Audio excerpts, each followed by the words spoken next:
Hello, welcome to the NBA Courtside Curriculum podcast. I'm your host, Alex Loveland, and I'm here to give you all your NBA news, updates, and information from the past few days regarding anything in the NBA.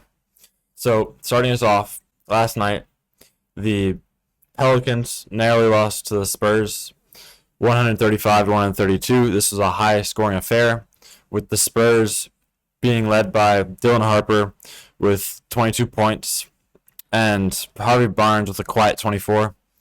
The Spurs are currently without Victor Wembanyama, and that will definitely greatly impact their ability to play as well as they did prior to his injury. But they still managed to come out of New Orleans with the important victory in the NBA Cup, which puts them into the quarterfinals against the Lakers.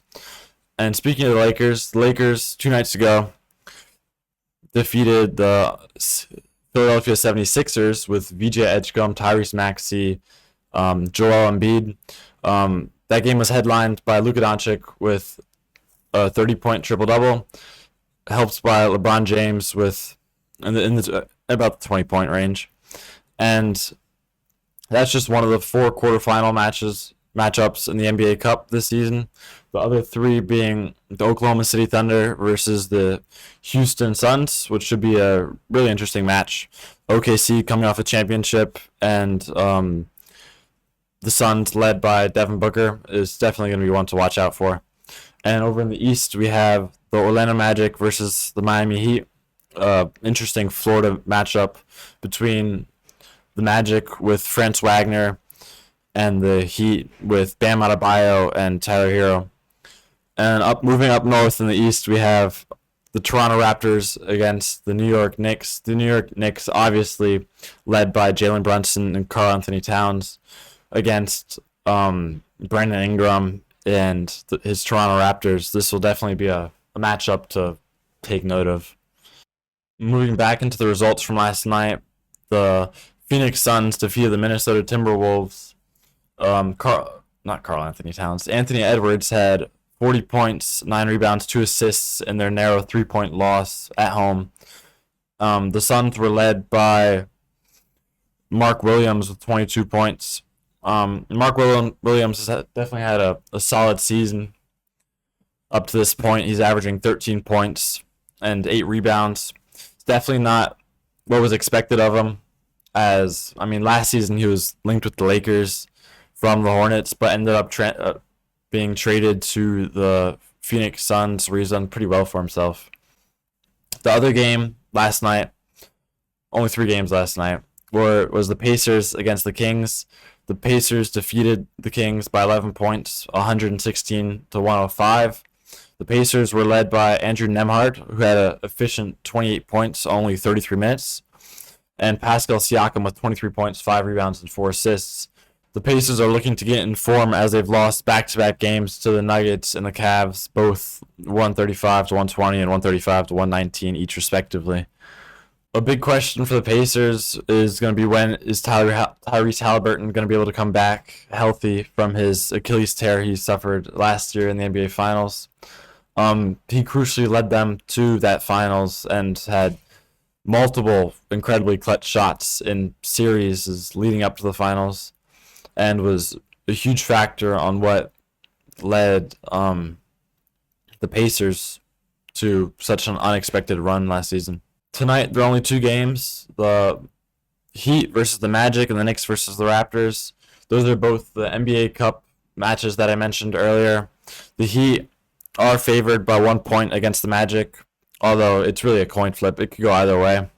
And in the other game, the New York Knicks are favored by 5 points, which is fair, as they've arguably got a lot deeper and a lot better star power. Tomorrow's slate of games are headlined by the 2 NBA Cup games. You have the Los Angeles Lakers versus the San Antonio Spurs, which will be an interesting matchup, to say the least. The Lakers are going into the game favored by 4.5 points, but De'Aaron Fox and Stephon Castle are capable of overcoming the odds. And the other game is Suns versus the Oklahoma City Thunder. The Thunder are favored by an astounding 15.5 points. and have only lost one game this season, and I doubt the Suns will do anything against them tomorrow.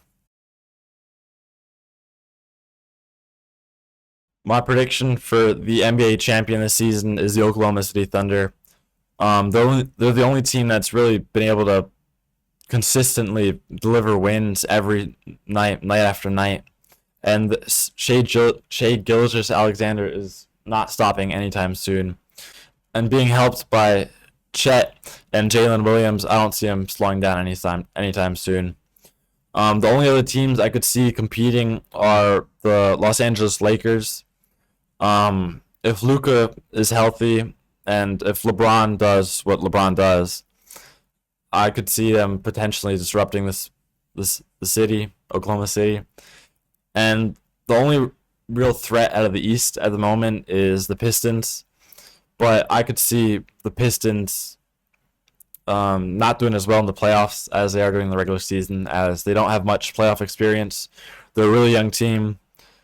From going from losing 27, 28 games last season in a row to now, prior to the season, having a 12-game winning streak is just an incredible turnaround in Detroit, and it'll definitely be something to watch out for. Moving on into who my predicted rookie of the year is, I personally think Cooper Flagg is the best rookie in the NBA right now. Coming into the season, if someone told you that, you wouldn't have been surprised. He was the number one pick.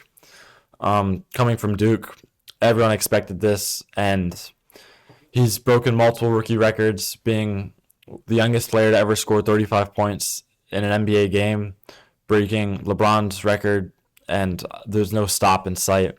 If he's able to stay healthy and not get hurt like last year's potential rookie of the year, Jared McCain, I don't see anyone else who could potentially win it over him. Thank you for tuning in to this week's Courtside Curriculum podcast. It was a good episode. Please tune in next week. Thank you. See ya.